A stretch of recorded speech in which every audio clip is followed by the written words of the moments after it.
Hello, hello. Can you hear me now? I can hear you now, yeah. All right, good. I don't know what happened with that. I typed in /join space vibe. Okay. All right. So do you see me typing in the channel? If not, we can just... You do? Oh, you mean on BattleNet? Yeah, yeah, yeah. On BattleNet, sorry. Are you the G? No, you're not. I don't think you're the G. All right, so we can just do this. Just to make it life easier instead of trying to mess around with this for too long. Because BattleNet is just great. You can add me right there. I just gave you my detail. Add that, and then let me know what your actual ideas in StarCraft, and I'll accept it. And we can then we can just be, we can start it off that way. Yeah. I think the reason the join command isn't working is because I'm trying to chat to a person. No, it's no worries about it. It doesn't. It's totally fine. Just go ahead and Oh, I just joined the channel vibe. Okay. Okay. So do you see me typing now? I'm typing in there again. If you see me, you should be able to just click my name, and then you can right-click. Well, you can right-click my name and then invite the party. I can't see you. I literally can't even see my channels. It's ridiculous. No, man. I'm pretty new to BattleNet, so I'll try and add you the way you... All right. Yeah. So just go ahead and click on bottom right, the little like friend, like person icon. Hit add friend, Yeah, and then yeah, you can just copy paste it. Excuse me. all right. And when I give you my handle, do you need the hashtag and the number as well? No, I just like my name is ViBE, even though it's ViBE hashtag the number. Just ViBE is my name. I need to know what Yeah, your name is because I have like 30 invites. mine's innocuous. Okay. I see you. Perfect. Because some people are like some people will say things like, "My name is innocuous," and then I'll be like, "All right," and I'm looking at the eyes and I'm like, "There's no innocuous here," and then I add them and their name is actually like Zephyr, and I'm like, "All right, well, your name is fucking Zephyr, so it's not what you said." But yeah, we're good. Yeah. Your name is actually the same thing as you said, so it's easy. All right. So I'll go ahead and invite you, and we can start this up. So all you got to do is go to replays, and then use the command watch with others. It's a little button on the bottom. Once you find the replay you want, just hit that, and then it'll bring us both into the same replay. And then Okay. don't start the game right away. As soon as you hit watch with others, it'll take us into the lobby. Once we're in the lobby, make sure you right-click my name and make me lobby host, and then I'll start the game, just so I can have Yeah. control of the timer. And then we're good. Yeah. I'm happy to do that. And I got some questions that I got some questions first that I don't think we need to watch a replay for. Yeah, no, by all means, go for it. And then for sure, I want you to help me with this specific replay. So I'll hit watch with others, so we can queue it up and I can add you to the party. Sure. And then you want me to promote you to leader? Yeah, yeah. To lobby host. Oh, okay. Promote to lobby host. Perfect. All Okay. right. Okay. Everything. Yeah. I'll wait while you ask your questions. So feel free, ask away, whatever you want. Great. All right. You're now Grand Emperor of everything. Okay. So, all right. Here are my questions. First one, the whole A-moving concept and not really microing my army, it melts if it runs into lurkers or tanks or choke points. So you think I should still just A-move and not even look at it, or maybe just do a little looking, little hybrid, and then just go back to macro to make sure it's not going to get ambushed? The biggest thing that I think you should do, that if this is starting to become a thing that you have to deal with, is basically all you do is you look at base count. Okay, you just go, okay, if I'm a Terran and I'm on 5 bases and my opponent is on 3 bases or 5 bases or whatever, like it, okay, so I'll say this in a way that is not going to be weird. The more bases your opponent has, the more you should always A-move the outside of their bases and move forward in. And a lot of times, if your opponent expands fast, they're not going to have things like mass lurkers and stuff like that because they're focusing a lot on economy as well. Like it's just kind of, if your build is efficient, it's less likely he's going to have weird shit like that, because it's also very expensive to have a lot of it. So if he expanded quickly, your army would probably get the job done. However, if you fight a guy where you're on like 4 bases or 5 bases and you're fighting a guy who's like on 2 bases, maybe 3, there's a much higher chance that he could totally have, you know, tech, expensive cloaked stuff, basically. Okay. So my point I'm trying to make here is it shouldn't usually be a problem if you're always scouting outer bases and you're like, okay, this guy's got a lot of bases just like me, and you keep just killing expansion, killing expansion, killing expansion. The game should feel fine and it should flow normally. But if you're finding when you're like, okay, I'm ready to take a fight, and the guy has way less bases than you, even though you haven't harassed him at all, and you're just like, okay, why the fuck does he have so few bases and I have so many? Like, I don't understand. Then yes, you should maybe make a priority when you take that fight to be like, okay, I will actually actively, I don't have to micro it, but I will look at it and I will make sure when my units engage that I could scan it, or I could just go, oh shit, lurkers, or oh god, DT, I hear DT is just swiping away at my Thors or whatever. Then yeah, you could scan it. But those are the signs though, like less bases means more gas focused, like he's probably teched really fast, so on and so on. For Gold League especially. And if he's got less bases, I can afford a little attention for micro because I'm already out macroing. Yeah, out expanding. To a degree. I do think your biggest focus should definitely be just constantly expanding and constantly rebuilding. Because the one concept I would definitely love if you walked away from this coaching lesson, the best way to describe it in a really fast, like, gift-wrapped way would be macro never ends. Ever. Unless the map has 0 fucking resources on it, it doesn't end. So if you max once, it's not like you're just done and now you just get the micro. Your supply should literally, instead of being like you hit 200 supply, you dip all the way back down to like 100 supply and you start building back up to 200 supply. It should be like this. You hit 200 supply, you hit 194, 200, 194, 200, 194, 200, 194, 200. Because every time a unit dies, it's rebuilt, rebuilt, rebuilt, rebuilt, rebuilt every second. Yeah, good. Thank you.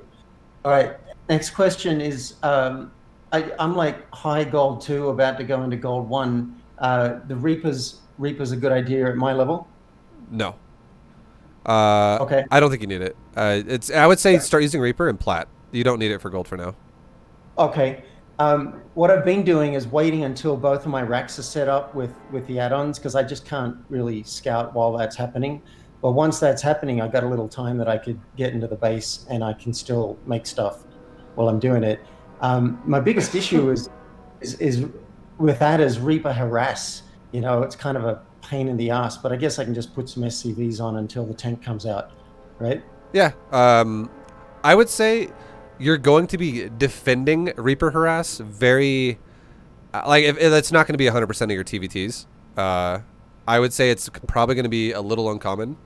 Like, I just think most players in gold kind of play the game their way. And some might use a Reaper, some might not. But here's the thing. This is the thing that's happened. Sure. This thing that's kind of crazy though, that a lot of people, they get so focused on the micro and they don't realize the macro side of it when the micro's happening. But I honestly think if you played efficiently and you just, even if you lost like 4 SCVs to a Reaper, okay, but you did like a normal, like a solid build, like you're doing like the B2GM thing to open with. Yeah. You could lose 4 SCVs and you'd probably still have more SCVs than him. Because a lot of times people who do shit where they're like, I'm going to make Reaper and I'm going to just fucking micro it until it dies, basically. Like they just stop fucking macroing the whole time. Yeah. So you think that would be better than making a Reaper and just keeping it at home? Yeah, don't do that. I don't think you should do that. All right, great. All right, I love it. I'll skip the Reaper. That'll make my life easier. Yeah. So just let me elaborate really quick for you. I'll make this fast. The reason why I tell you to skip Reaper in Gold League is because imagine yourself as like you're like a pool of water or something. I don't know. Like you're like you have like, okay, I'm gonna give you an analogy. I hope it makes sense. Imagine a bucket, all right, and it has water in it, and water represents multitasking, and the amount of water represents your league in StarCraft. So like if you have a little bit of water in it, maybe your Bronze League. If you have like it's like half full, you're like Gold League. The higher it gets, the higher your league goes. You don't want to like try to do too much with it, which is multitasking, if you don't have a lot of it, So if you build up your foundation as a player, okay, this analogy fucking sucks, but my point I'm trying to make here is I get the point. Yeah, it's gonna hurt you more than it's gonna help you. You said in one of your videos, it's either micro or macro. You got to choose, and you're going to get out of the lower leagues faster if you focus on macro. So that's what I'm doing. Yeah, he should. It's, you know, I'm putting in my time, right? I'm putting in my hours to get the foundation. Okay, that's perfect. Yeah, nice. Yeah, dude, I set me back 2 weeks when I remapped my hotkeys and then trained myself to not look at the keyboard. That was a bitch, but I'm in this for the long haul. No, it's really good. You need, if you can, yeah, that's massive. If I was watching you play StarCraft next to you and I watched you keep looking down at the keyboard, I'd be like, no, stop looking at it. Nope. Like I would be like, you need to play some fucking typing games or something and just get used to the keyboard. Because you definitely don't want to do that. All right. Next question is, did I check for his third before I make my third? Scouting for you should be very minor. Like I'm like a Hellion to the third base just to check. Yeah, that's okay. That's okay. I think for you the main one is like you could send an SCV out to scout really early just to see if he's expanding normally, like to his natural, like when you are. But other than that, and then, if you really wanted to, you could send a Reaper or a Hellion to his third. I don't care. That'd be fine. But all right, but I like the idea that I can just kind of just focus on macro, and a lot of the games I'm winning. You know, I take some losses, but I'm just making so much more shit. Yeah, that's exactly what you should be doing. Gold League is like when you really need to respect, like your macro should be the main focus of Gold League. Like you're really trying to refine it, because and then the thing is here's why it's so important. You want to get so good at your macro in Gold League, where that's your main focus, to where you can still do the macro that you've mastered. Well, like, but you're not gonna be the best at it. You're still gonna have problems, but you want to be good enough at your build in Gold League to where then you can get promoted and become a better player to now be at the next level, like in Platinum League, for instance. And you can now add in and incorporate a little bit more scouting aspects to it. Like then you can make a Reaper. But at that point, ideally, the point is you've invested so much time into just constantly repetitively grinding the fucking build into your head in Gold League that you can still do it when you're distracted. Yeah, exactly.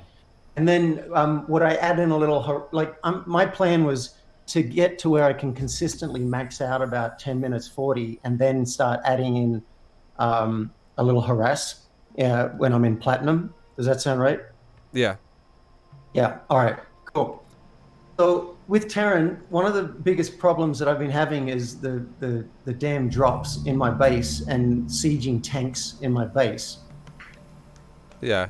So when I watch your videos, you don't put a bunch of turrets, but I'm finding when I go back to defend, he's already sieged and now got to lift up, and it's taken so much of my attention. I've started putting a turret in each mineral line and 3 turrets around the base. And that's made my life so much easier. And I wonder, does that sound... And I'm also putting a tank in the mineral line. And that just means I don't have to deal with much. I think... keep going. Sorry, I feel like I cut you off. You can keep going. I thought you were done. Yeah, I'm done. I'm just asking. Oh, okay. So I think that's a Band-Aid. I think if you make a bunch of turrets in your base like that, around the border of your base, and you're like, I'm gonna hopefully fuck his drops like this, all it does for you is it'll make your life easier if he does drop to it, and let's say he loses the medevacs. That's best case scenario. You just deleted his fucking army, and you're like, yeah, that was great, it paid off. But like, if he goes around it, if he finds a way to go around it, or if he just takes more of the map faster because he realizes how much you're investing into turtling up with turrets, because that means you're making at least 5 turrets in 2 bases, because you're making 3 in the main on the side and then 2 in the middle line. Yep. Or does that mean you're also making 3 on like the side of your natural as well? So you have like 8. Well, yeah, this brings into another issue, is the liberators of starting, sometimes they siege right behind the mineral line, and I can't mine at that base. So I've started putting 4 in the main base, and then 2. Yeah, it'd be 5 turrets. There'd be 2 in the natural. Yeah, it's a lot of turrets. That's a lot of basically it will work for you in Gold League, and the reason why is because people don't realize how to punish things that are inefficient. But that is, like I said, that's why I said it's a band-aid, is because it can work for now, but it's going to definitely drop off pretty fast later on, where you're going to be like, wow, I'm always behind. I'm just, every game, I'm always behind. And Okay. what needs to happen is, for now, when you deal with someone who drops you and stuff like that, if your build is efficient, you should just be able to be like, well, he's going for a drop, and I should just be able to walk over there and fucking kill it, because even if he's already sieged before you, because you just have more stuff than he does. That's just literally how it should go. Like, if you're Gold League, if I did another B2GM series, and I played the game at like 100 APM or like 80 APM, and all I did was an efficient build. That's it. I'm not microing, I'm not scouting, I'm not doing shit. I'm just doing efficient things. I should have enough units to walk over there in Gold League to just go kill it automatically. And then there you go. That's it. And then problem solved. I might defend inefficiently, but like, because I might lose more than what he loses. He might lose 3,000 resources. I might lose 4,000. But I should just have more. Because also, the thing is, here's the thing too. If somebody goes for a really quick like drop timing build, a lot of times too, they're like, there's a good chance if they do it really fast that their build is very gas focused, so they have very low mineral saturation. So what that build does is it puts them in a position where it needs to fuck you up really bad, because if it just kind of gets deleted when it gets to their base and it only trades with the army a bit, it's bad for the guy who invested so heavily into that timing, because his fallback is weak. He doesn't have like great macro to back it up.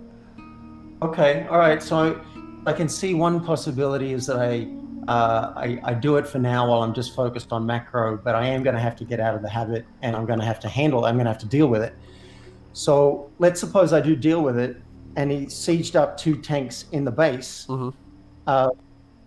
Lift off and then wait until I have enough stuff to tackle 2 siege tanks. I would say just keep building as fast as you can. Really just crank out the build as efficiently as you can possibly do it, and just get in the habit of building supply depots on the edges of your, literally on the cliff of your base.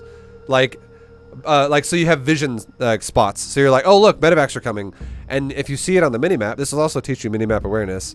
If you see it coming in your base before it's there, you can move your army over there, go attack it, and you're good to go. That way you're not letting him land an entire like 3 or 2 medevac army in a blind spot, and then he sieges, and then suddenly a base is under attack and it's already fully on the ground. So it gives you time to react to it before it actually gets to attack you. Oh, I like that. All right, I'll try it. Yeah. It will teach me to watch the damn minimap, because that's something I'm only just sometimes starting to do. I'm like, wait a minute, he's coming in somewhere. Where is it? Yeah, and then the supply depot thing will have no downside in terms of like, it's not something you can't do later. Like, you gotta make supply depots anyways. It's just where you put them is the only difference. So it has no band-aid effect to it. All right, I'm swayed. I'll drop this this poor habit. Nice. Good. Now, what about Liberator? So Liberator comes in and sieges up behind the lines. Do I just move the SCVs to my other base until a Thor comes out? So if a Liberator, yeah, kinda. In Gold League, I would say yeah. That's kind of how it would go.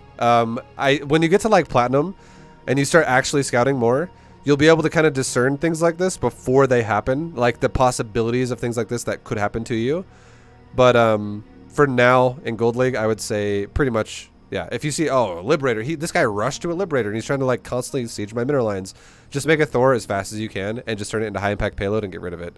And then if he keeps going Banshees, or not Banshees, if he keeps going Liberators from there, you'll just keep pounding them over and over again with the Thor. Yeah. Well, I'm interested in that. I know I'm not really scouting right now, but let's suppose I'm a rebel and I do happen to scout, and I see that he's got a starport. I'm assuming drop, and I always get surprised when it's Liberator. So when you do get to the higher leagues, how would you know a Liberator's coming and not a medevac? So it depends what his opener looks like. For instance, if someone goes for, like, if he's going to do something where he's going to use units as in either a lot of Hellions or a lot of Marines, chances of it being a medevac are a bit higher, but it's still not guaranteed. It could still be a front push Liberator or something like that. Chances are, if he is going for, like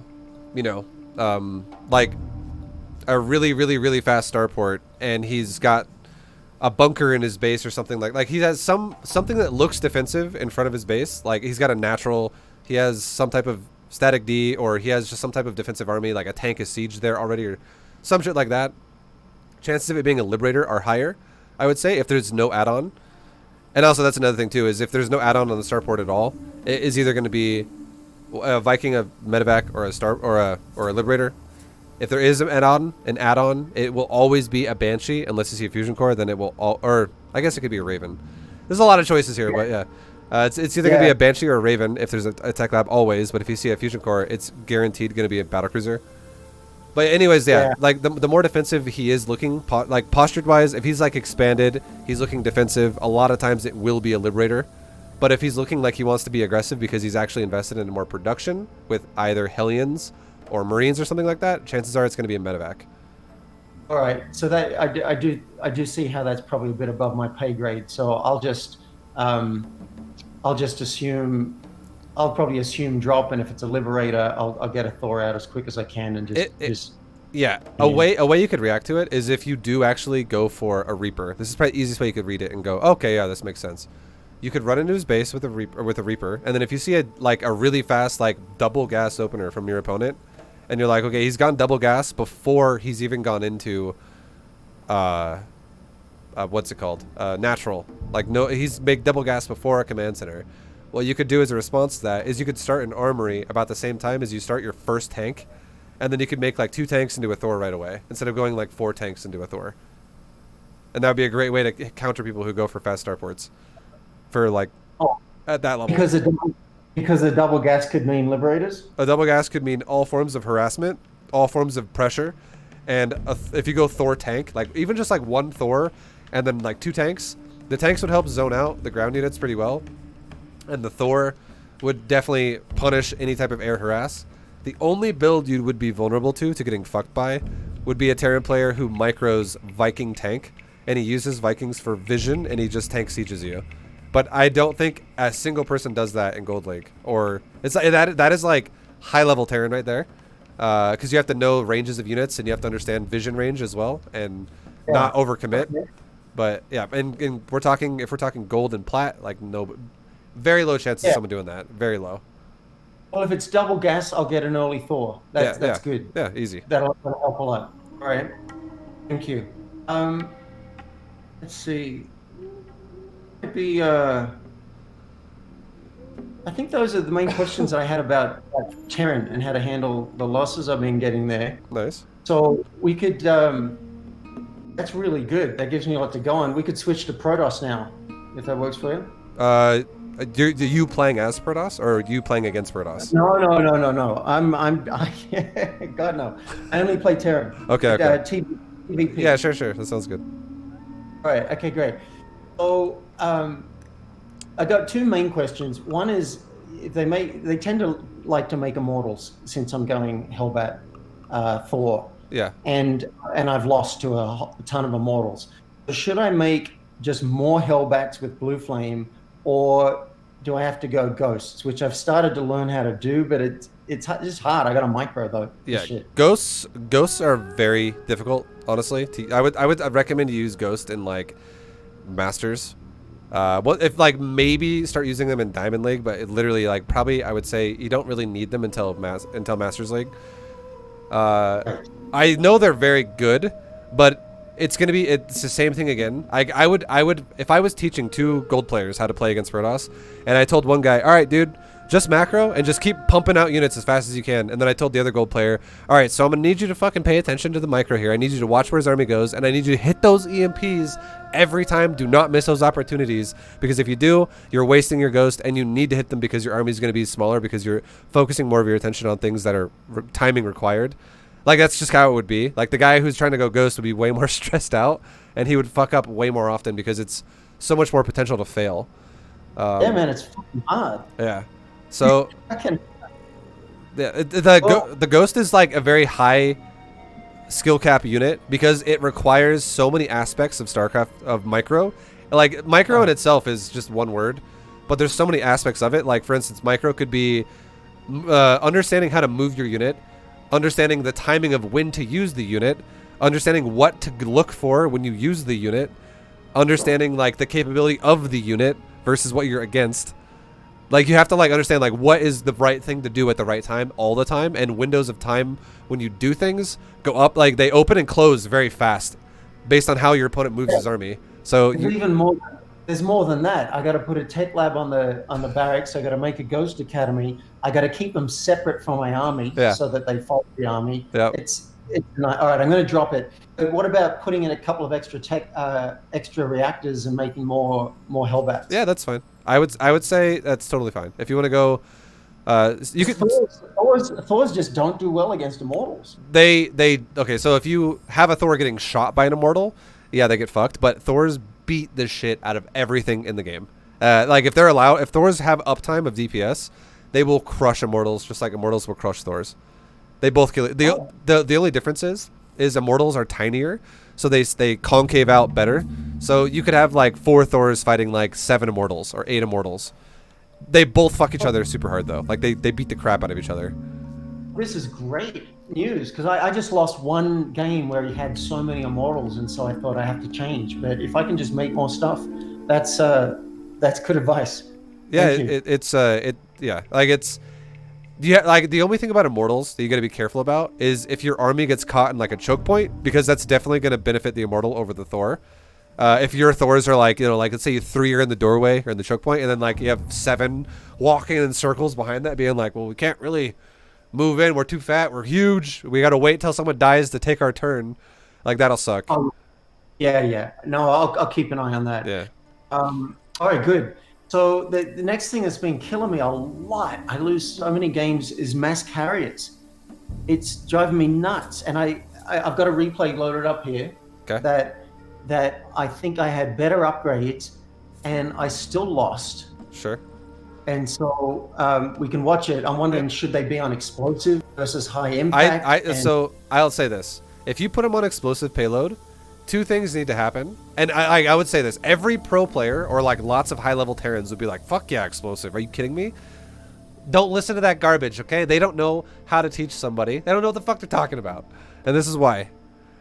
It should be high impact payload, because the fact is if you put them on explosive payload, you need to have the upgrade of smart servos, and number 2, you need to pay attention to where you place your Thors. You need to intelligently set it up to where you're going to AoE the interceptors, which takes effort and micro, and then you need to pay attention to the amount of interceptors there, and you need to know when to swap back into high impact payload, because you will have to do that. Explosive shot Thors take if one Thor were to fight 1 carrier, okay, the amount of shots it would take for a explosive payload Thor to kill that carrier would I don't know, I'm gonna throw a number out there, but it's probably gonna be like 35 shots or like 30 shots. Yeah, I get that about killing carriers, but it's when all these interceptors are killing my units. I wondered if I should go explosive first until the interceptors are killed and then switch to high impact. I don't think you should, because again, you're making the mistake of your microing, and I think you should basically almost never micro. I think you should just literally you should be the guy that goes what I said earlier, where you go 194 200 194 200 194 200, and you will just overwhelm with the sheer amount of shit that you make. Go ahead. You can't see my face, but I got a big grin on my face, because that really speaks to me. Just like wax on, wax off. Yeah, it's seriously, like, I can't tell you how many times I talk to people that are they're like, ViBE, fuck dude, your build sucks. Like, I'm not saying you said that, but people will say this shit. Like, for instance, one guy last night, I helped him out on my stream, like while I was streaming, and he was basically saying, ViBE, your build, you never dealt with timings, but I do. Your series just didn't get hit by timings. I don't understand why your opponents never did that, but I always die to it. Your build doesn't really survive versus timings. And then I was like, all right, let me look at your replay. And I looked at it, and he's very caught up in how to micro against the timing, right? He's like, how do you micro this? I don't understand. Something needs to change. But I looked, okay, so if you're listening, dude, I know I'm exaggerating a little bit. He's like, I didn't sound like that. But anyways, I looked at the replay, and he had the problem I actually saw was not, you need to micro against the timing, which I already knew was the case. It was the fact that he had, like, at different parts of the game, he had rounds and rounds of larvae fucking sitting there, never being used. And I was like, dude, you are falling so far behind because you are not fucking macroing, and you think you are. Like that's everybody's problem. Is they think they're macroing, but there's so much more efficiency that is being missed again and again and again and again. Which is yeah. It's just if you have enough, like because again in Gold League, I believe this to my core. If you macro like within like 80 percentile or above of the B2GM build that is on YouTube, the whole series. If you can do it like at 80% efficiency of it, or even closer to it than that, like you can get really close to matching it. You are going to fucking steamroll everybody you play against up to platinum, because you're just gonna be like, wow, I have like 80 supply over him, or like 75 supply over him. Players just have so many inefficiencies when they play at lower level. Yeah, well, you've answered another question that I was going to ask about best with a Zerg. I've started putting a couple of Vikings on patrol to stop that, but I think I know your answer is going to be just macro, just make more stuff. You started putting Vikings on patrol to stop what? Sorry, I didn't hear what you said. Yeah, I put to stop the Nidus in my base. Oh yeah, you know what you should do to stop that? Depots just like Terran, and you can see it, right, and then you can just bring your army over there and crush the fuck out of it. Yeah, all right, good. I'm just going to keep making more shit, and I keep getting pummeled. I feel like Rocky, because they just keep on hitting me, and I keep on just trying to make stuff and stay, and then sometimes I actually win. I say, how the fuck did I do that? Yeah. And because I out-macroed them. Exactly, yeah. All right, shall we watch this replay? Yeah, let's do it. Okay, let's jump into it. All right, so this is a Sky Toss game, was what you said? Oh, yeah. Okay. All right, let's do this. Let's look at this. It might be a mothership. Sometimes there are some voids. Sometimes there's Tempest. Sometimes there's a mothership. All right. So I'm gonna go to your vision. Again, scouting, and we're talking Gold League. Scouting is not the end-all, be-all thing you need to be worried about so much. It's really just like you need to be it's like a time trial for yourself. Just pace it really fast. Like if you've ever played like a racing game and you've ever seen a time trial where there's like a ghost driver and shit and you're just trying to like keep up with it, that's kind of like your mindset, what it should be like every game right now for you, where you're basically just saying, can I do everything I just did the last game but faster? Am I able to do it faster? Am I like, you just keep pushing yourself to just be more efficient every time. Yeah, I'm starting to write down how many supply I got to at 1040, and I'm trying to get that number up to 200. That's good, great. Yeah, that's a good way to, definitely a good way to improve yourself for now. That is what your focus should be for maximum improvement at your current skill level. Yeah, great. Okay, so we got the SCV scout. I like this just to see if he expanded. I just like if he walked into his base and then walked right back out, I wouldn't really care. That's fine. But it was really it's just you want to see, is he going to expand or is he not going to expand? Yeah. I look for expansion, I look for double gas, and with the Zerg, I look for the pull timing, because you talk a bit about that in your videos. Yeah.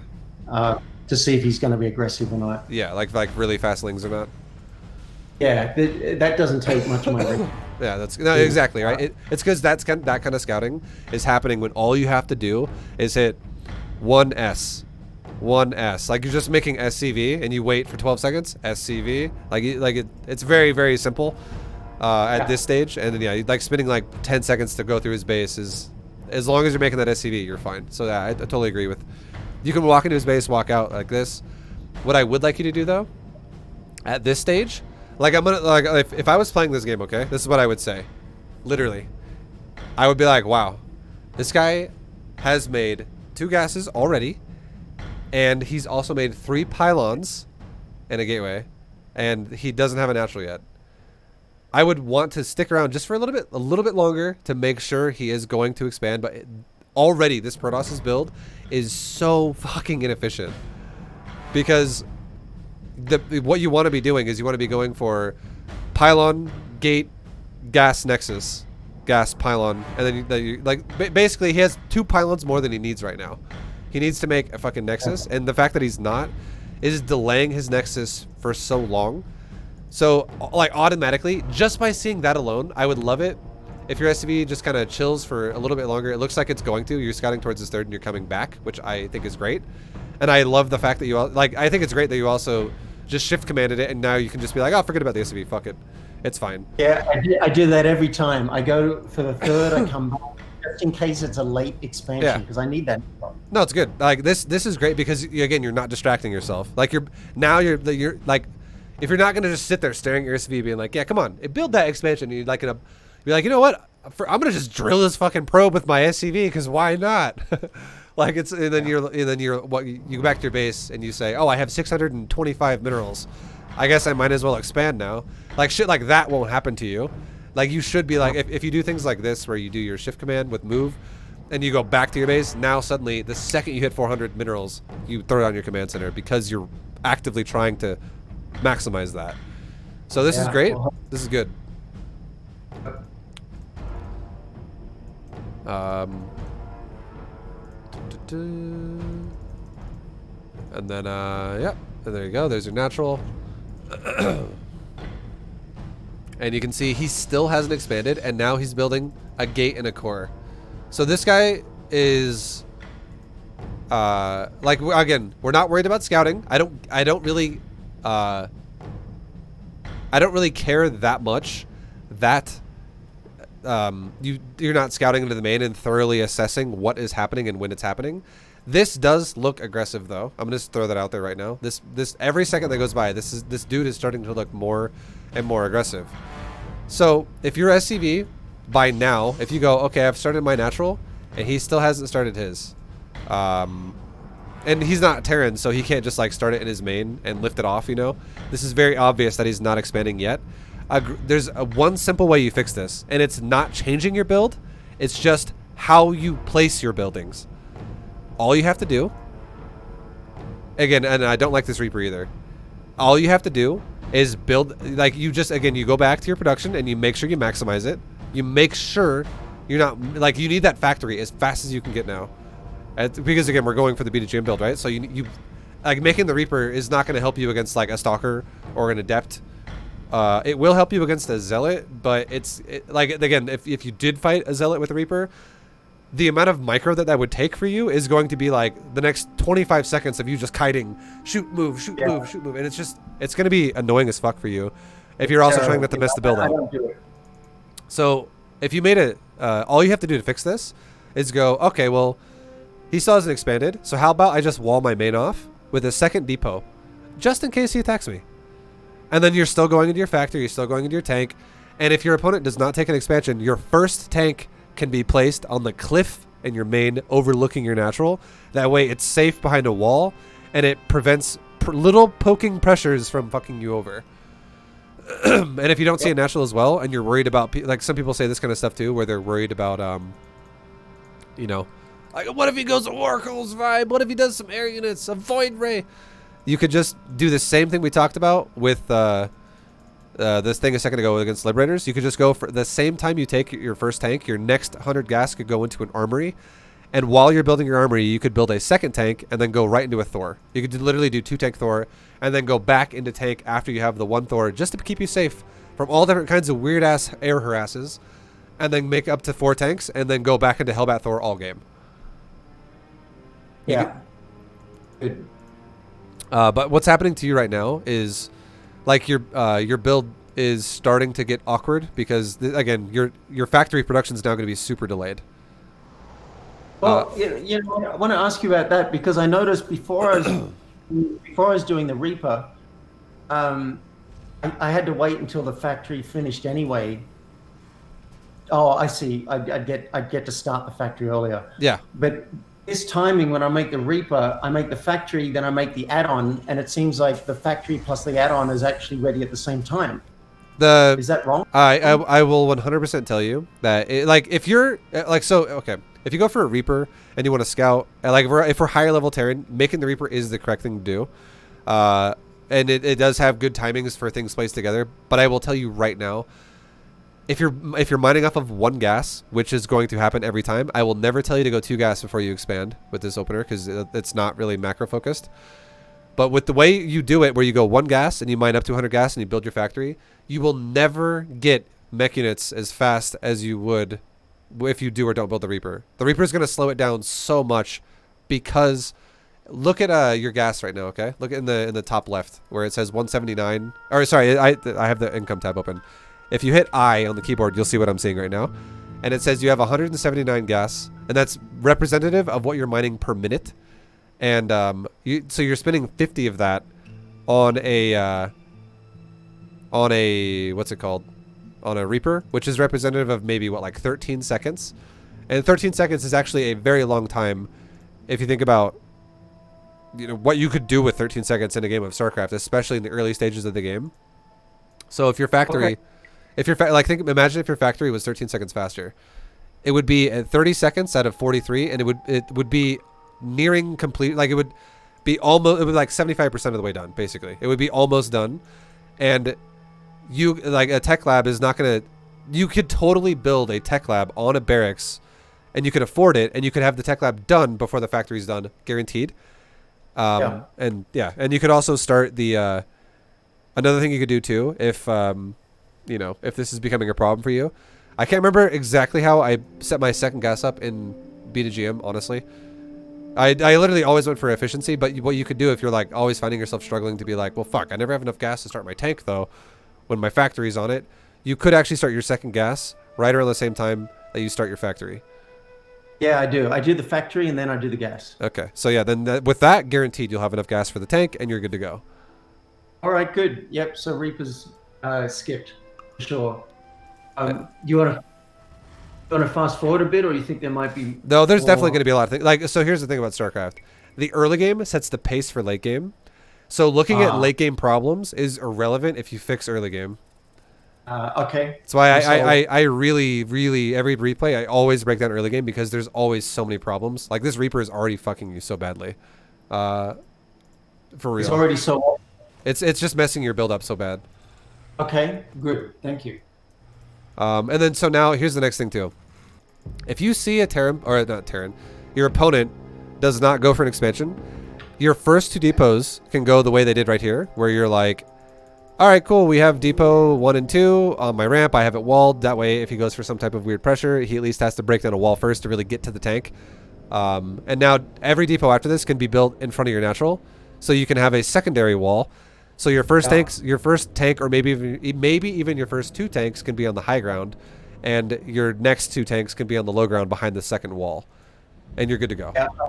Yeah, I've started doing that. I'm wondering if I see that he hasn't. I saw that he hadn't expanded. I've started now just doing a bunker straight away as a defensive reaction. Does that sound? I don't really like it too much because. Again, it's like if you make a bunker, it's a deviation in your minerals, and it's also a deviation in the fact that if you're not going to make anything out of the barracks, like Marines and stuff, it's going to net you nothing. And I'm going to tell you or go ahead. I make the bunker and I make 4 Marines if I think that he might be all-inning me. But the thing is, as well, is if you make the bunker and you start making Marines for it, you're investing into Marines, and what you could be doing is you could be making an add-on with that barracks. 2 add-ons with that barracks. You can make the first one, like obviously you're not going to be constantly pumping add-ons the whole time, but the first add-on is crucial. And if you're actually choosing to go, okay, I'm going to get all in, I'm afraid of this, like he's not expanding, so I'm going to go for a bunker now, and I'm going to make a add-on, and I'm going to make Marines out of this instead of making a tech lab. It delays your factory tech lab, which is actually what's going to make dealing with this all in 1,000 times easier. Because if you make a tech lab with a factory, you can make a tank, and if you just place your tank in the right spot, which is on the high ground cliff, you don't have to worry then about repairing the bunker, pulling SCVs to constantly upkeep the bunker, keep it going. You don't, and then you also, and then you don't have to worry about like also building the Marines and making your build different, because you're investing into 200 minerals of 4 Marines and also a bonus 100 minerals for the bunker itself. So under what circumstances would you throw down a bunker? Because I've seen you do it in the series. I would do it generally at a little bit higher than gold. In gold, usually I don't change. Like so here's the thing. In like lower level leagues, I don't actually really pay much attention to what I scout, because again, I think it's a distraction for lower level players when you're just trying to make your build efficient. Like for instance, if you go like this, if you go, fuck, there's no natural, I'm gonna make a Reaper and I'm gonna go follow up a scout. That Reaper walked across the map and died in the middle of the map to a zealot, and all that did was fuck your build up, and it's such a waste of time for you. And like because again, It's not only because it makes your build slower, it's because it fucks your brain pattern up, because you're like, well, I'm off the rails now, and shit, I don't know if, okay, what am I going to do now? He could be doing anything. Like, you just need a plan and stick to the plan, and if you just get good at the plan, it'll make everything flow super well. Because it keeps you from panicking, and it keeps you in this, like, controlled mindset. I like that. Yeah. You know, one thing I appreciate about you and your videos is you clearly have a natural training mind. And a lot of what you say, I think, is geared towards what's going to train me to be better. Yeah. So I'm a trainer too, so I get that. So on the rare occasion when I can't get into his base, because that's kind of rare, but some people stop me getting in. Yeah. It almost never happens, but I got 3 racks proxied. And I could have just made it, throw down a bunker, but you're thinking maybe just leave that. I think and on the rare, you got to lose. Who cares? If you do lose, yeah, I think it's fine. I'm not saying you're going to lose every time it happens, but if you do lose, it's okay. But here's the thing: if you get bunker proxied, or if you get barracks proxied or something, or gateway proxied, all you got to do is. And again, you're not really sure what's going on. As long as you have this wall at your ramp, and you make tanks as soon as you can, as fucking fast as you can, you make a tank, and then you make your second tank as fast as you can. I honestly think your chances of survivability will be higher if you have a tank in Gold League than if you have a bunker, because a bunker requires micro responses to work properly from you. A tank requires micro responses from your opponent to work properly, because you could fucking AFK. Once you place that tank down, you could just be like, I don't give a shit. Like, I'm gonna fucking do other things. And then your tank is just punishing his ass every time he walks within range of it to whatever he's gonna do. And the way you could deal with this as well, if you're getting really all in and you're like, shit, okay, he's a little bit out of range and I can't really punish him when he's like punishing my command center, you could just lift off your natural, bring it back to your main for a second, and just like slow crawl your tanks down the ramp and take your natural back. Because if he's one base all-inning you and you're making tanks on one base as well, one base of bunker proxy, or I keep saying that, barracks proxy Marines, or one base of like zealot proxy or whatever, is going to drop off a cliff pretty fast as soon as you have like 2 or 3 tanks. Like, tanks are just going to punish that. And a lot of times players... Like a gold player, I'm going to tell you right now, usually a gold player, when they cheese, they're not super assertive with how they make their decisions. A lot of times they kind of just bump around the fucking... It'd be like throwing a guy into a room and he just bumps into every fucking wall. And he's like, I don't know where I'm going, but we'll figure it out eventually.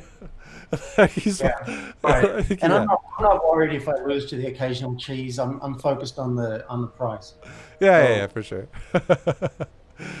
Like, it's just like it's gonna make your life easier, because again, you keep if you keep doing things like, if you keep utilizing the barracks to do shit, it's just requiring more attention from you to get shit done with it, to be more effective with what you're doing.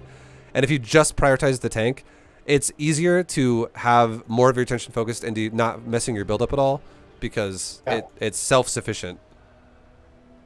Yeah, good. Okay. All right. Nice. So yeah, like right now, again, I think your tank is delayed, like much more delayed than it should be, and now you're making a second Reaper again. So like shit like this is just now that your second. This is now the 2 Reapers you've made is equivalent to a factory. Okay. I don't know why I made that second one. I almost never do that. Sure, it's okay. It's okay. I just never do it again. Like, like in general, like when you get to like higher level and you use a Reaper to scout and pressure and really be effective with it, that's fine for that. For those kinds, it's different kinds of builds entirely. But yeah, for now, don't ever make Reaper. And your tank placement, I don't like it. So here's why: your tank is too close to the wall of depots. So if your opponent would have gone for stalkers or adepts probably aren't going to work, but stalkers could actually kill your tank. Like, realistically, pretty easy, because you get minimal shots on him, because you're not sieged far up enough to where you're not going to really start punishing his units until he basically starts walking on the ramp. And you're also your tank is so close to the wall that you're going to like lose the tank if he walks up the ramp and starts shooting it. It's just going to get fucked. So I put it over on the left over on the left where that outcrop is, right? Yeah, yeah, like the little peninsula thing. Yep. If you put it there, you'd punish him as he walks in your natural, and you'd also shoot him like 2 more times before he gets to the ramp to have vision of your tank. So you'd have a higher chance of killing it before it gets to your tank itself. And then it's also kind of far away, so only 1 stalker at a time would be able to shoot it if he had high ground vision. And then I could leave that tank there until I'm ready to push across Jane, the map, thank you so much for the host. I'm doing a coaching lesson, but thank you. Sorry, say that again? I was in the middle of talking. I could leave that tank there until I'm ready to push across the map? Yes, correct. That is absolutely correct. Yeah, and then you would just like, you could put your first tank on the high ground. You could put your like maybe tank number 2 on like the low ground where the tank on the high ground could cover it still. And so on and so on. And you could just like leapfrog your tanks forward a little bit to like keep them close together. Stuff like that. But yeah, it's nice. I'm amused by the tanks. The what? Sorry.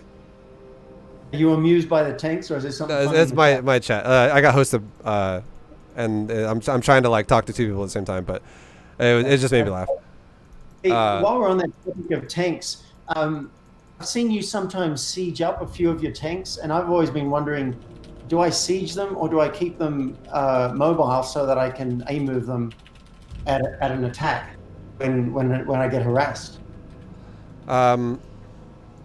When you are dealing with a harassment, like definitely what you should be going for is, like, ideally you want to put your tanks in a spot where it's just going to be effective. It's going to be great. It's nice and easy to defend by like just automatically.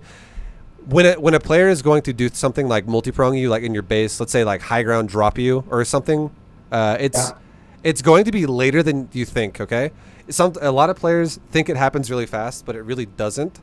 It doesn't happen nearly as fast as you think it does. And the reason why it seems like it happens fast is because if you do shit that's inefficient, like make reapers, and and you're like, well, I'm trying to get something done here. I'm trying to do something different, make a bunker. If your build is inefficient, it'll feel like timings that shouldn't feel as fast as they are. They feel faster because your build is slower than it should be. The pacing is just off.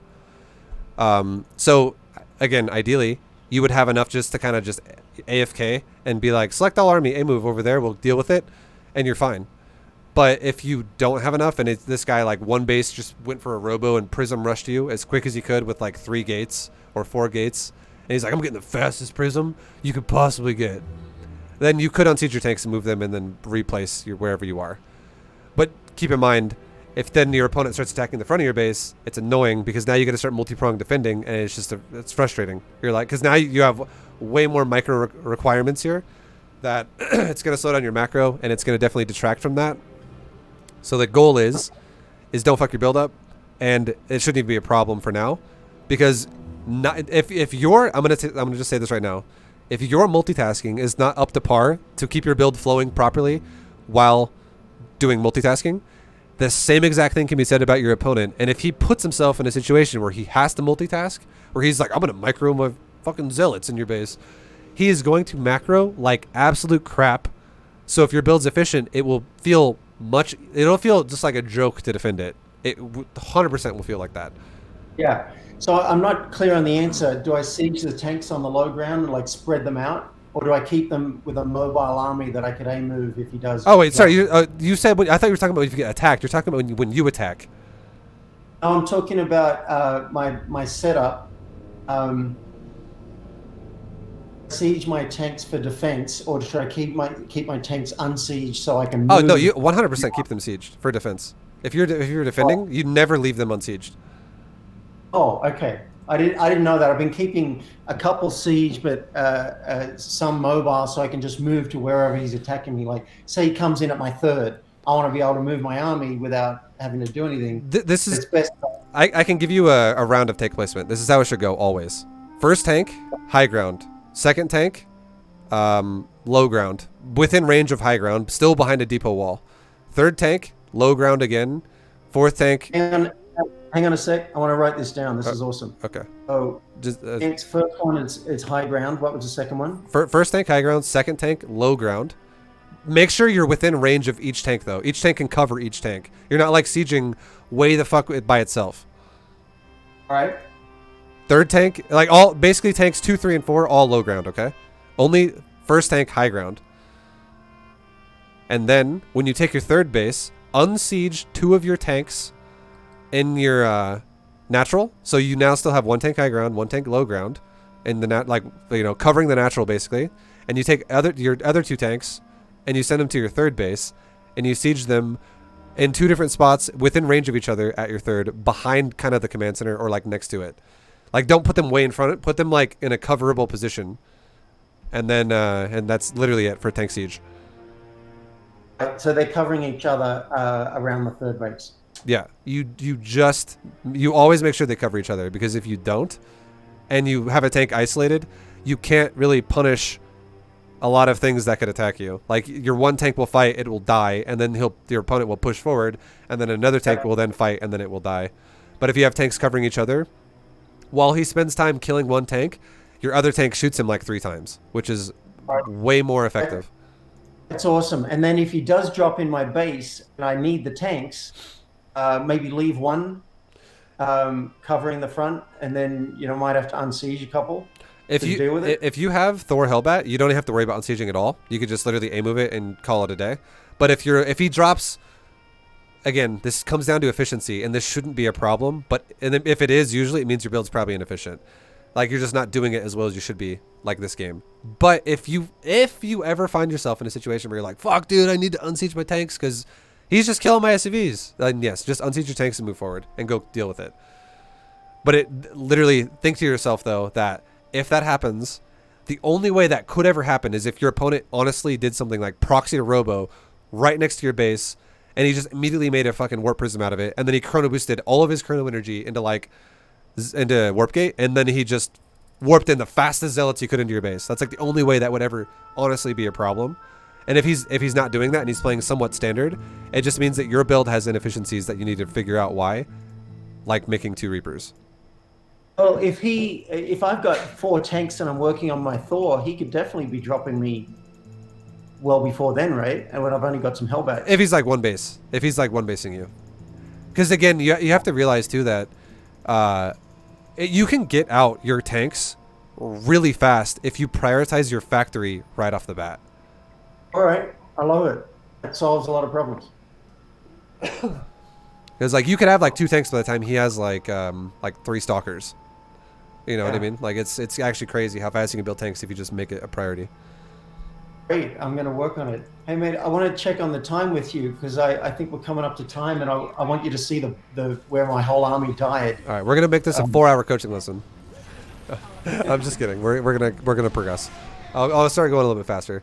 There's definitely a lot of early game stuff we're covering here, which is definitely what is. I'm going to tell you right now that is what is very important. Microing against carriers should literally be as simple as high impact payload. Fuck them in the ass. like literally forget about it. Don't even worry about it, because if you macro properly, you'll always win against that kind of an army. Even though at high levels it's not exactly the same, but for now that's just honestly how it is. But we can kind of speed up like a lot faster now to get there. But the game is going to have a way different pacing than it should. Because check this out, okay? Check this out. At let's pace it a little bit faster. I'm gonna pause the game in just a second here. I want to see the next time you start a unit. Okay, so at 6 minutes and 55 seconds, we're almost at 7 minutes. All right, 7. We'll just say okay. We'll actually speed it up to 7 minutes just to be 100% certain here. At 7 minutes, we have 4 tanks and 5 Hellions. It's 7 minutes. We have 4 tanks and 5 Hellions, and we have I'm going to literally write this down in Discord, okay? 4 tank, 5 Hellion, 7 minutes. And in units lost, you haven't really lost shit other than 1 SCV and 2 Reapers. Which is, it's basically nothing has died. You didn't have to make those Reapers, and 1 SCV dying is totally acceptable because it's a scout. If it dies while scouting, who gives a shit? That's like justified. It's available, or it's understandable. It's not going to like set you back. I wrote that down in Discord. Remember that. We're going to come back to that in a minute, okay? Now I'm going to speed up really fast. And this first 7 minutes of the game are crucial. They're huge. They're massive. We're going to kind of skip a lot of this other shit. And we're just going to talk about like your in-game stuff here really, really fast. Your Thors and things like that. But I'm gonna go back. What I'm gonna do for you is I'm gonna go into a replay after this is over, and I'm gonna play up to 7 minutes, and we're gonna see how much shit I can have by 7 minutes. That's what I want to tell. What I want to show you. Okay. Because it is actually crazy. How much you could have. I think it's gonna be enlightening. Yeah. It just shows you like, holy fuck, I could be macroing a lot more than I am. Okay, now you're going for a bunch of Vikings and a bunch of like, so the Vikings are not necessary, I would say, because Vikings actually suck ass at killing interceptors. They're really good at killing carriers, but they're really bad at killing interceptors. So it's again a micro unit. It's micro intensive. It's very vulnerable. It dies very easily to a lot of things like storm or carriers themselves. The only way they're worthwhile is if you focus fire, and focus firing means you're going to probably not macro because it's multitask requiring. Upgrade complete. So you're going to have a very small Thor count now because of this.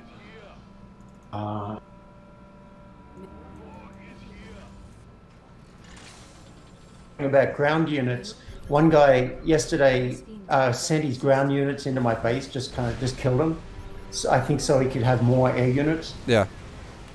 It might have been this guy, I don't know. And then I just So check this out. they were useless. Look at this. 14 Vikings. Okay, 14 Vikings. Now watch this shit. Watch your Vikings right now. Mineral field complete. They are shooting interceptors. They are not shooting anything besides interceptors. Field complete. Now, okay, your Thors are actually killing the mothership right now. The Thors are actually pounding the fuck out of that mothership, which is great. Your Thors killed the mothership. Okay, awesome. Look at your Vikings are now focus firing a carrier. They have now killed one carrier. And you now only have 6 Vikings. So you just lost 8 Vikings, and one's literally like on the verge of death as well. So you almost lost 9 Vikings to kill a carrier with your Vikings, which is a ridiculously inefficient trade. And if you just had more Thors there, I'm being dead serious when I say you could have killed more of his army, like faster. Okay. By the way, some of those I set some of those Thors on explosive and some on high impact. I think they should. I think honestly they should just all be high impact. I'm not even kidding. Like you shouldn't be macroing this at all because look at your macro. Yep, You have 6,000, almost 7,000 minerals and 2,400 gas, and look at your production. You have 0 factories building anything, and this is what everybody does this shit. And here's the crazy thing: if you killed, let's just say this guy had a nexus here, okay, and you killed it, which you did. Sorry, that's exactly what happened. You fucking killed the base. That's great. Even if this army dies, you just won the game essentially, in the sense that you now have a lead, and if you maintain that lead, you're winning. You're going to win the game inevitably at the end. So if the faster you remax and get another army over here as quick as you can is going to make you be able to do something like, all right, hit the 3rd, okay, hit the natural, okay, hit the 4th, whatever is there. Any base that's there, you just keep piling on the pressure, and you don't give your opponent 3-minute windows because you're microing, and then you're like, okay, well, I guess now I'll build an army when every one of my units is dead. You just don't give them breathing time. Yeah. Upgrade complete. Yeah, you're right. I was trying to survive it, and I could have just point and click. Yeah, and you're microing way too much. Like you seriously don't need to micro shit here. And the fact that here's the even crazier thing. I say high impact payload is better just and here's why. Explosive does AoE interceptors, but the AoE is not going to blow up the whole sky of interceptors. It's going to blow up what's around the one you shoot. And interceptors have a very wide fanned out radius. So you might each explosive shot, you might kill like, instead of just 1 interceptor, you might kill like 3 or 4. That's very realistic. But high impact payload shoots like twice as fast as explosive, and a high impact payload shot kills 1 every time. It does not ever let it live, basically. It always kills it. So if you just don't micro it and you just high impact payload that shit, you're good to go, because you just insta kill every interceptor, and you will kill them still at a very fast rate, but then you kill everything else right after, easy peasy. And the fact that this guy has Tempest means explosive sucks really bad, because you're wasting so much DPS every time you actually connect to his capital ships, which are the big boys, the big units here. Yeah. It's just like your DPS output would be so much higher if you just impacted that shit. So I'll save the micro for situations where like they've got mass tanks, because I can't just walk into tanks. right? Or mass tanks, or You can totally walk into tanks, dude. It's totally fine. Don't even worry about it. You can walk in anything you want because you're a fucking bronze to GM Thor Hellbat user, and as long as you macro, you'll win every game until you're, you know, what's it called? platinum. Yeah, kinda like we're talking like plat diamond. Wow. All right. So I can walk into mass tanks. You totally can. I'm not even kidding. You can do whatever you want. I get destroyed. Dude, like it's because you do shit like this where you're like, all right, I'm gonna push with like 10 Thor, and then I'm gonna have like 18 Viking with it, and you're just, and then it's like this army sucks ass. It's not actually what you want. It's good if you're like Maru or someone, and you're like, all right, I'm gonna never get AOE'd, and I'm gonna focus fire everything, and I'm gonna always hit those timers where I'm gonna punish the Protoss army when it's most opportune. Not, I'm gonna A move half the time and then be like, ah shit, now I'm gonna focus fire and I'm not gonna macro behind it. Like it's just too much multitasking to do it right now. If you just made Thors, like I'm not, dude. Thors are like roided out maniacs that don't need to be microed and they just kill everything on the screen. If you just make them, they win. They just win you games. You just win. You're like, cool, I made Thors and I just got a victory screen. That is how that unit works. I'm not even kidding. All right. I love it. With the one guy made mass voids on me. Yeah. Thors would beat the voids, but he had mobility on me. So he'd go into the main, he'd go into the natural, he'd go to the third. It was I just keep on making shit and try and A move and just hope that, you know. Yeah, well, that's all it is. Just keep rebuilding. You have to just keep rebuilding. That's all it comes down to. Just don't get caught up and be like, oh, I'm just staring at it. Just keep rebuilding and you will overcome it eventually. All right, check this out. Leave this game. We're a little over time, but I'll still do this for you. Because of the thing I wrote down in Discord. I'm going to make a game really fast, and I'm going to play up to 7 minutes, and I'll just show you what you could have. If you just prioritized not doing deviations. That 7 minutes would be a really valuable marker, so I don't just have the 10 minutes 40. Yeah, that's right. Okay.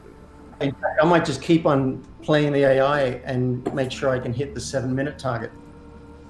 All right. Did you get the invite, or should I do it again? Oh, sorry. I was looking at my other screen on Twitch. Don't even worry about it, dude. You're all good. It's all good. Protoss, Terran. Okay. So the goal here is can we make more than 4 tanks and 5 Hellions by 7 minutes? That's the goal. And then I'll also show you tank placement, so you can see an example of tank placement to this game. Awesome. And then this will be how we wrap it up too. Yeah. But yeah, and feel free as well. Ask me any questions you like throughout this if you have any questions on your mind. Thanks. Yeah. Well, I was actually just wondering if you're from Denver. I thought I heard you from Colorado. I live pretty close to Denver. Yeah. All right. I'm in Boulder right now. What? I live in Boulder. I love it. Where are you from initially? I'm feeling like I was like, this dude's coming from Sydney. Yeah, I'm an Aussie. I'm from 2 hours from Sydney. Okay, yeah. That's sick. But you live in Boulder? Nice, man. You actually probably live like 30 minutes away from me then, or like 20 minutes away. Oh, cool. Yeah, I could have chosen anywhere in the world, and I chose Boulder. Yeah, Colorado's not bad. It's nice. I don't mind living here. Basically, it's definitely a nice place to be. So, are you a party animal? Boulder's definitely like party life. I feel like it's out of all the areas around here. Dude, I'm 51. I'm a bit of a hermit. Okay, you're like, hey boys, I'm out. Just like 5 guys smoking a bong or something. That's cool though. No, that's cool though. I used to be, when younger days, they called me Mad Dave. Oh shit, I could see it. Now, the pandemic hit and it hasn't changed my lifestyle at all. I got a dog. I'm in the mountains. My whole life's been online for 20 years. Oh, nice, man. That's cool. So you have family here too? No, my family's in Australia. I just love the state. Nice.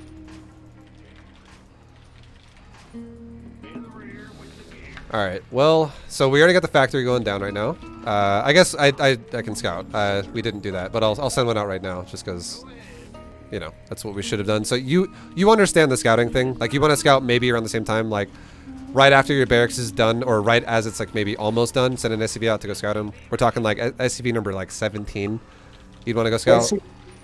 SCV after the one that makes the scout, makes the factory, makes the barracks, goes out to scout. Yeah, that's fine. That's totally fine. That's SCV 16 then, and that would be fine. Oh, actually, the one that makes the depot. I send the one that makes the supply depot. Do it after the factory then. Or I mean, Jesus, we're both confusing each other. Do it after the dude who makes the barracks. Yeah. Wait, so you say make the barracks and then leave to scout? Yeah. Oh. With your next built SCV. Oh, the next build. All right. Yeah, so yeah, one, not the so one. So you'll send it out with it'll like as soon as it pops out of the command center, it'll say 17 supply. It is your 16th SCV that will go out and scout. Okay. And then perfect.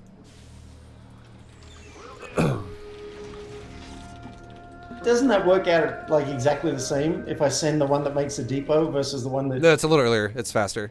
It's okay if you did do that, it's not that big of a deal. But the earlier you send it out, the longer you have to stay at his base 2 to figure out if he's going to expand or not, because you're sending it out really fast. That's true.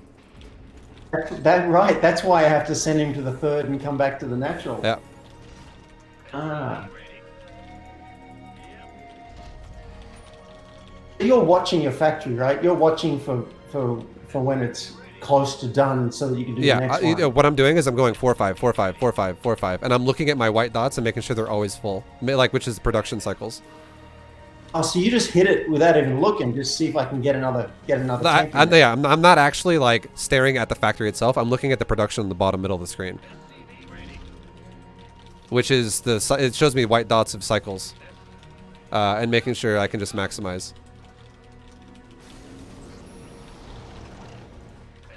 But again, 7 minutes was 4 tanks and 5 Hellions. That was 7 minutes. And we're already making tank number 3 at 4:15. Yeah. I realize there's a chance you may outperform my benchmark. Yeah, I don't know. We're really pushing for it. Yeah. Good luck. Good luck.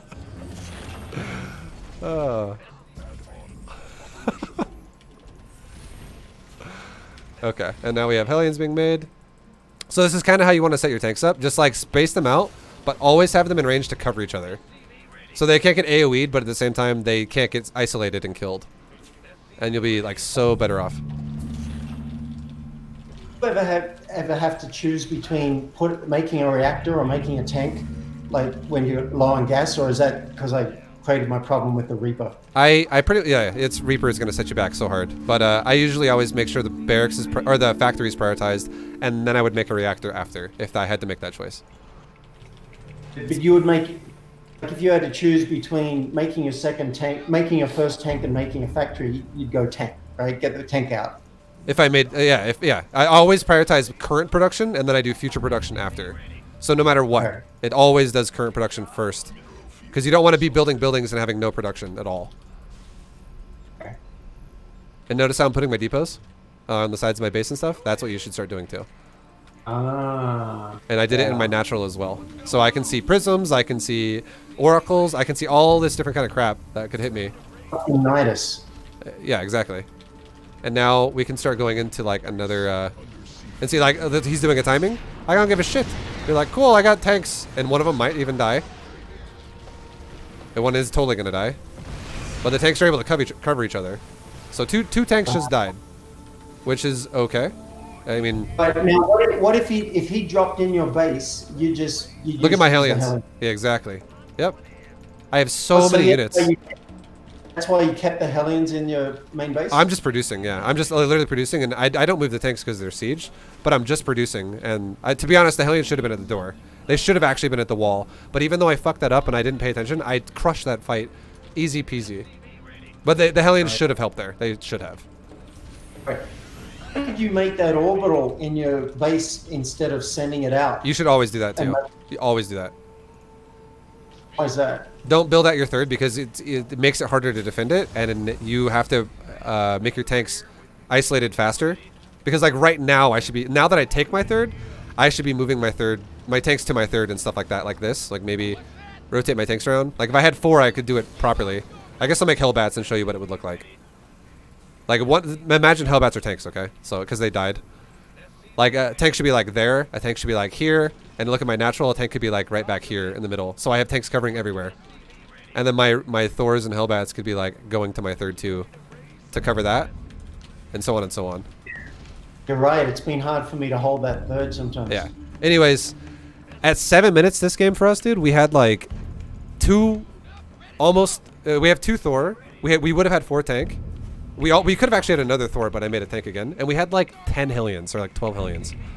So much stuff because we just played efficient. Wow. So work on that. Just work on that and you'll have such a better luck. I want to write that down. How many? Write that down. So sorry, what's up? I keep giving you shit because you're mad, Dave. What'd you say? How many units did we have at 7 minutes? Okay, I had say 4 tanks, and I'll go back to it exactly. So I don't give you some fabricated numbers here. Yeah, this is going to be my target. All right. And Pause. the rest of the game So we had doesn't really matter. say 4 tanks, 10 Hellions, and 2 Thors. That's awesome. And in yours you had 4 tanks and 5 Hellions, and that was it. Yeah. Mate, this was a really good slap around. You really beat me about the head a bit in a way I needed. No problem. No problem, dude. I wish you the best of luck. Much love. Thank you for watching the series, and thank you for buying a coaching lesson. And I'll talk to you again in the future, man. Yeah. And also, All right, man. also before I let you go, I'll send you this video as a VOD. By probably tomorrow. I have to upload it, but yeah, I'll probably have it done by tomorrow, and then you can rewatch it again if you'd like. I will. Thank you. All right, man. Take it easy. Ciao. All right, guys. That has been a coaching lesson with Mad Dave, the Terran Terror from Sydney. Thank you so much for doing a coaching lesson, dude. And if you guys liked the lesson, just know I have a ton more lessons like this on my YouTube channel. I post them, almost daily at this point. There's so many people that are doing it. So go check out the YouTube channel if you want, or if you're already on YouTube, check out more of it if you're interested. But thank you guys for watching. I'll see you in the next one. Until then, peace, guys. Take it easy. Goodbye.